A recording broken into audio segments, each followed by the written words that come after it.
હવે તો બસ સાધુ મંડળી ભેગી કરે અને સાધુ સંતોને ભેગા કરી ભજન કીર્તન ઘરમાં કઈ કામ કરે, ઘરનું બધું જ કામ કરે, પણ દુરિત ગૌરીને આ ગમતું નથી. ભજન કીર્તનો કરે છે, સાધુડાઓને ભેગા કરે છે.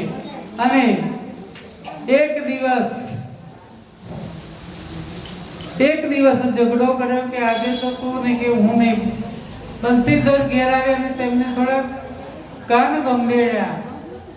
જો કાલે મેં અહીંયા કહ્યું હતું કે કાનમાં મેર નાખનારા હોય છે, આપણે મેરને કાઢી નાખવાનો છે અને મેર કાઢવા જઈ બેઠા છીએ.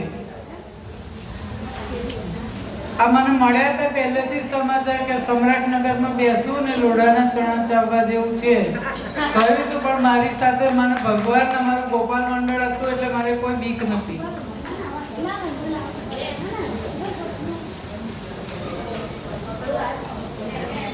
અને ત્યારે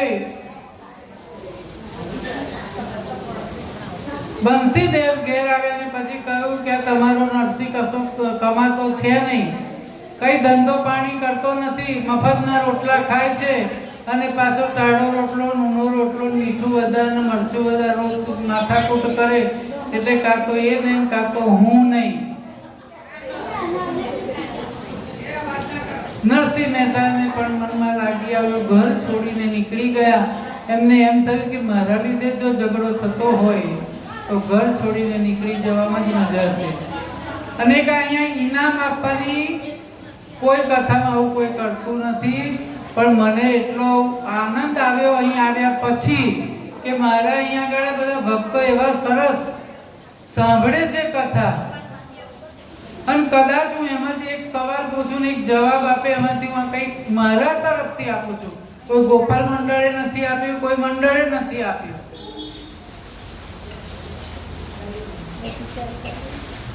એકની એક વ્યક્તિને તો રોજ કોઈ મારી આવક કરતી નથી. આ મારો ધંધો જ નથી. આ મારા જે ખર્ચા થતા હોય ને એ જ લઉં છું, અને આ તો હું મારા ઘરનું આપું છું.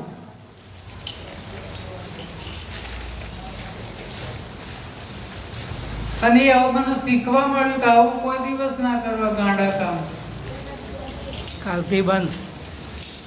અને પછી નરસિંહ મહેતા તો પત્નીને મૂકીને ઘરમાંથી નીકળી ગયા. પત્નીને લેવા નથી રહ્યા કે લઈ જઈને રાખું ક્યાં.